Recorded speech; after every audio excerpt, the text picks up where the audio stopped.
Bulletin में सबसे पहले आपको बताएं कि इस्राएली जासूसी निज़ाम से वज़ीर आज़म इमरान खान समेत दुनिया की अहम शख्सियात के टेलीफोन्स हैक करने की कोशिश की गई।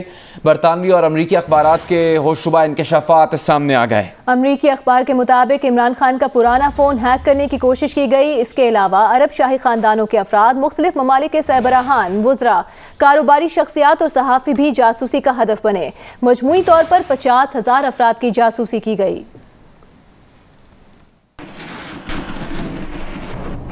जासूसी के इस्राएली निज़ाम से वज़ीर आज़म इमरान खान का टेलीफोन हैक करने की कोशिश की गई। अमरीकी अखबार के मुताबिक इमरान खान का पुराना नंबर हैक करने की कोशिश की गई। अमरीकी अखबार ने दावा किया है कि भारत में इस्राएली जासूसी निज़ाम पेगासस के जरिए हैकिंग की जाती है। भारत समेत 10 ममालिक इस्राएली कंपनी के क्लाइंट हैं। भारतीय हुकूमत के पास जासूसी, निगरानी और डिकोड करने की सलाहियत है। भारत में अपोजिशन लीडर राहुल गांधी के फ़ोन की भी हैकिंग की गई। भारत में हैकिंग जुर्म, फिर भी मोदी हुकूमत के तहत शहरी आज़ादी की खिलाफ वर्जी जारी है। दूसरी जानिब ज़राए के मुताबिक भारत ने इस्राएली कंपनी के जरिए वज़ीर आज़म और काबीना अरकान के फ़ोन कॉल्स और मैसेजेस रिकॉर्ड करने की कोशिश की। भारतीय जासूसी पर आला अस्करी और सिविल क़यादत की मीटिंग भी हुई है, जिसमें वुज़रा समेत सरकारी अफसरान के लिए व्हाट्सएप तर्ज की नई एप्लीकेशन लाने पर मुशावरत की गई। ज़राए के मुताबिक भारत की जासूसी पर लाहे अमल तय किया जा रहा है। उधर इस्राएली कंपनी के मिलिट्री ग्रेड स्पाईवेयर के इस्तेमाल की खबर पर होशरुबा इंकशाफात का सिलसिला जारी है। बरतानवी मीडिया के मुताबिक इस्राएली कंपनी के जासूसी सॉफ्टवेयर की मदद से दुनिया भर में कम अज कम 50,000 अफराद की मुबैना जासूसी की गई। जासूसी के शिकार अफराद में फाइनेंशियल टाइम्स की एडिटर समेत 180 सहाफ़ी शामिल हैं। मुबैना जासूसी का शिकार बनने वालों में अरब शाही खानदानों के अफराद, मुख्तलिफ ममालिक के सरबराह, वुज़रा, कारोबारी शख्सियात, सहाफ़ी और इंसानी हुकूक के लिए काम करने वाले अफराद शामिल हैं। पेगासस वायरस निगरानी का ये इस्राएली सॉफ्टवेयर छुपकर फ़ोन कॉल्स रिकॉर्ड कर सकता है, खुफिया तौर पर आपकी वीडियो रिकॉर्डिंग कर सकता है, हत्ता के टेक्स्ट मैसेजेस, कॉन्टैक्ट लिस्ट और इंटरनेट हिस्ट्री भी बाआसानी कॉपी कर सकता है। आखिर ये पेगासस है क्या और स्मार्टफोन्स को कैसे हैक करता है, आपको दिखाते हैं। पेगासस जासूसी का वो सॉफ्टवेयर है जो किसी भी स्मार्टफोन को बाआसानी हैक कर सकता है। ये वायरस पहली बार 2016 में पकड़ा गया था। उस वक्त ये सिर्फ टेक्स्ट मैसेज या ईमेल में दिए गए लिंक पर क्लिक करने से ही स्मार्टफोन में घुस सकता था। लेकिन राज अफशा होने के बाद इस्राएली कंपनी NSO ने पेगासस वायरस की हमला करने की सलाहियत बढ़ा दी। अब ये वायरस 0 क्लिक तरीके से हमलावर होता है।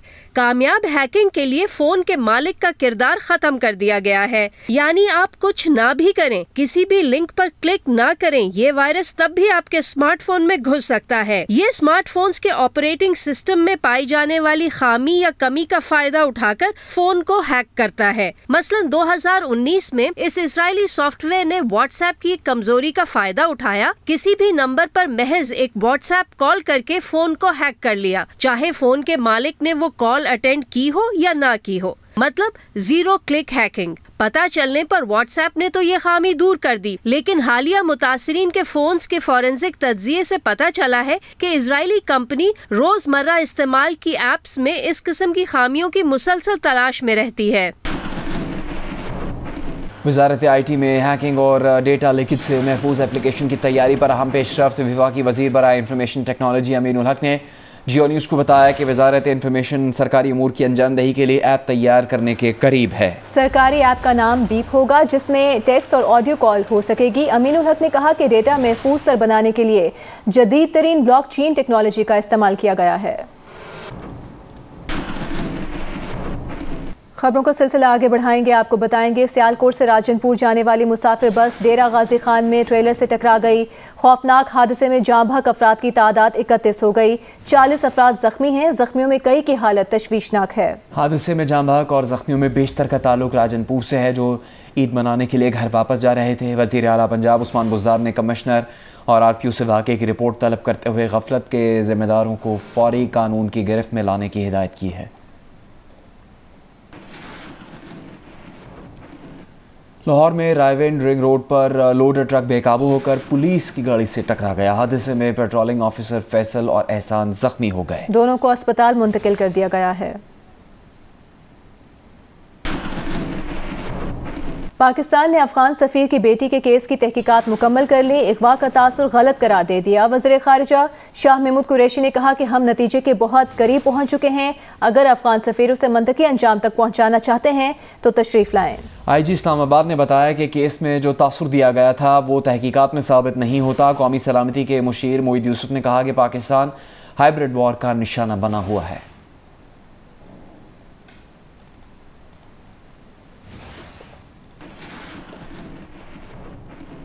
कराची में कोरोना केसेस बढ़ गए, अस्पताल कम पड़ गए। डॉक्टर्स और माहिरीन का शहर में हेल्थ इमरजेंसी लगाने का मुतालबा। कोरोना केसेस की शरह कराची में 23% हो गई है। इंडस अस्पताल का कोरोना वार्ड भर गया, इमरजेंसी वार्ड भी फुल हो गया। गुलशन इकबाल के इन्फेक्शंस डिजीज़ अस्पताल और एक्सपो सेंटर कराची में भी मजीद मरीजों के दाखिले की गुंजाइश नहीं रही। तर्जुमान सिंध हुकूमत मुर्तज़ा वहाब ने कहा कि शहरी अगर चाहते हैं कि पाबंदियाँ ना लगें तो SOPs पर अमल करें, वैक्सीन लगवाएं। बरतानिया में कोरोना पाबंदियां खत्म। नाइट क्लब और रेस्टोरेंट्स के बाहर नौजवानों की कतारें लग गईं। वज़ीर आज़म बोरिस जॉनसन ने अवाम से मुहतात तर्ज अमल इख्तियार करने पर जोर दिया है। बरतानिया में गुज़श्ता रोज़ कोरोना के 48,000 से ज़्यादा केसेस और 25 अमवात रिपोर्ट हुई थी।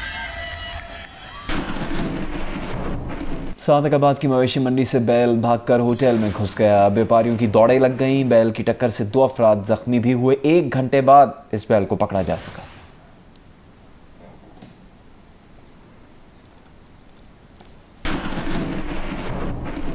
कराची में शाहराह फैसल पर रिक्शे में सवार खातून ने तंग करने वाले मोटरसाइकिल सवारों की वीडियो बनाकर सोशल मीडिया पर अपलोड कर दी। रास्ता करने वालों ने इस वक्त खातून का पीछा करना छोड़ा जब रिक्शा ड्राइवर अपने रिक्शे को शाहराह फैसल थाने ले गया।